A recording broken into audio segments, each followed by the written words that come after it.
video ini kita akan membahas tentang transformasi Human Research Management System atau bisa disebut HRMS di era digital dan bagaimana perubahan ini memberikan dampak nyata terhadap kinerja karyawan, mulai dari proses rekrutmen yang semakin canggih, manajemen data yang lebih efisien, hingga peningkatan produktivitas kerja. Nah, tanpa perlu berlama-lama lagi, langsung saja kita mulai materinya. Apa sih HRMS itu? Peran HRMS dalam dunia bisnis atau organisasi sangat penting karena tidak hanya membantu mengelola data karyawan dengan lebih baik, tetapi juga mendukung keputusan strategis yang lebih berbasis data dalam dunia bisnis yang kompetitif. Penggunaan HRMS dapat memberikan keunggulan dalam hal pengambilan keputusan yang cepat dan akurat, serta membantu meningkatkan kepuasan dan keterlibatan karyawan. Oleh karena itu, penting bagi setiap organisasi untuk mempertimbangkan penerapan HRMS guna mendukung kesuksesan jangka panjang mereka. Selanjutnya yaitu fungsi dan manfaat HRMS. Yang pertama yaitu peningkatan efisiensi administratif. Dengan otomatisasi berbagai tugas administratif seperti penggajian, manajemen absensi, dan rekrutmen, HRMS mengurangi beban kerja manual dan memungkinkan HR untuk lebih fokus pada kegiatan strategis lainnya. Yang kedua, yaitu pengambilan keputusan yang berdasarkan data. Sistem ini memberikan akses ke data yang terstruktur dan akurat, memungkinkan manajer SDM untuk membuat keputusan yang lebih baik mengenai karyawan, pengembangan, dan kebijakan organisasi. Yang ketiga, meningkatkan kinerja karyawan. Melalui modul peningkatan kinerja pengembangan HRMS dapat membantu dalam merancang program yang berfokus pada pengembangan keterampilan dan peningkatan produktivitas karyawan. Yang keempat, peningkatan pengalaman karyawan. HRMS dapat menyediakan platform yang memudahkan karyawan untuk mengakses informasi terkait gaji, cuti, pelatihan, dan lainnya secara mandiri, meningkatkan pengalaman kerja secara keseluruhan. Selanjutnya akan dibacakan oleh teman saya. Assalamualaikum warahmatullahi wabarakatuh. Perkenalkan, nama saya Salsabila Tikasari dari kelompok 8. Saya ingin mempresentasikan fungsi dan manfaat HRMS. Yang pertama, meningkatkan efisiensi administratif, mengambil keputusan dan berdasarkan data. Ketiga, dan meningkatkan kinerja karyawan. 4, meningkatkan pengalaman karyawan. Selanjutnya ada urgensi digital SDM. Yang pertama, ada perubahan paradigma. Era globalisasi menuntut pergeseran dari metode manajemen tradisional ke sistem berbasis teknologi untuk memperbaiki efisien dan ketepatan pengambilan keputusan. Selanjutnya ada mengenal HRMS. Informasi berbasis teknologi yang mengintegrasikan berbagai fungsi SDM seperti rekrutmen, absensi, payroll, hingga penilaian kinerja dalam suatu database tersebut.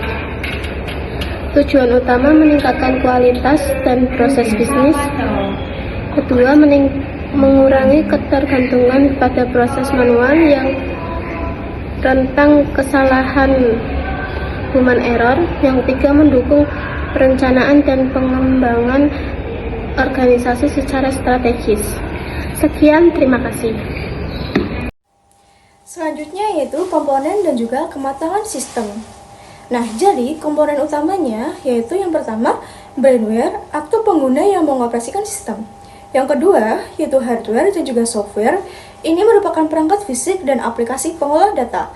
Yang ketiga, yaitu data dan prosedur. Ini merupakan bahan baku informasi dan aturan langkah kerja. Lalu ada keamanan informasi yang meliputi tata kelola, pengelolaan risiko, dan perlindungan aset informasi sensitif karyawan. Lalu ada level kematangan yang diukur dari tingkat 1 yaitu kondisi awal hingga tingkat 5 yaitu optimal untuk memastikan efektivitas sistem. Selanjutnya kita masuk ke pengaruh HRMS terhadap kinerja karyawan. Yang pertama yaitu peningkatan disiplin, sistem absensi digital menciptakan transparansi dan juga kontrol yang lebih baik. Yang kedua yaitu efisiensi kerja, otomatisasi administrasi memungkinkan karyawan fokus pada tujuan utama mereka. Yang ketiga yaitu kepuasan kerja. Kemudahan akses informasi dan transparansi meningkatkan kepuasan karyawan. Yang keempat yaitu kualitas pelayanan. Kinerja yang terstruktur berdampak langsung pada peningkatan pelayanan kepada pelanggan. Perkenalkan, nama saya Refleksi Metul Adira. Nah, kemudian pada slide analisis kelebihan dan kekurangan. Kelebihan yang pertama ada otomatisasi administrasi dan integrasi data yang lebih baik. Penggunaan HRMS mengubah proses administrasi yang dulunya manual menjadi otomatis, sehingga seluruh data karyawan terintegrasi dengan lebih rapi dan teratur. Yang kedua ada akurasi data yang tinggi dan dukungan keputusan real time. Jadi sistem digital meminimalkan risiko kesalahan manusia atau human error dalam pencatatan data seperti data kehadiran atau data pribadi. Dan HRMS menyediakan informasi yang akurat dan tersedia saat itu juga, sehingga memudahkan pimpinan dalam mengambil keputusan strategis tanpa harus menunggu laporan manual. Kemudian ada kekurangan dan tantangan. Yang pertama ada biaya investasi infrastruktur dan pemeliharaan yang cukup tinggi. Implementasi awal membutuhkan data yang cukup besar, mulai dari pengadaan perangkat, biaya lisensi aplikasi, hingga biaya pemeliharaan sistem. Yang kedua ada resistansi karyawan terhadap perubahan teknologi. Tidak semua karyawan siap dengan teknologi baru. Seringkali muncul penolakan atau kesulitan adaptasi dari mereka yang sudah terbiasa dengan sistem lama. Yang ketiga, ada resiko keamanan data dan potensi kebocoran informasi digital. Nah, karena data tersimpan secara digital, terdapat potensi resiko kebocoran informasi atau akses tidak sah jika dikelola dengan sistem keamanan yang ketat. Kemudian kesimpulan, HRMS merupakan solusi strategis dalam menghadapi tantangan pengelolaan SDM di era digital. Implementasi sistem ini terbukti meningkatkan disiplin, efisiensi operasional, dan kualitas pengambilan keputusan organisasi. Keberhasilan HRMS sangat tergantung pada kesiapan teknologi, kompetensi pengguna atau SDM, serta dukungan manajemen puncak. Assalamualaikum warahmatullahi wabarakatuh. Perkenalkan, nama saya Arsyad Firmansyah. Di sini saya akan membacakan untuk bagian saran. Yang pertama adalah infrastruktur, yaitu perusahaan harus menyiapkan perangkat dan jaringan sebelum implementasi. Yang kedua adalah pelatihan, yaitu perusahaan harus melakukan pelatihan rutin untuk meningkatkan literasi digital karyawan. Terus yang ketiga adalah evaluasi berkala, yaitu perusahaan perlu melakukan audit secara berkala untuk memastikan relevansi dan performa teknologi. Yang keempat adalah keamanan, yaitu memperkuat sistem proteksi data untuk menghindari resiko penyalahgunaan informasi. Mungkin itu saja presentasi dari kami. Jika ada salah kata, mohon maaf. Wassalamualaikum warahmatullahi wabarakatuh.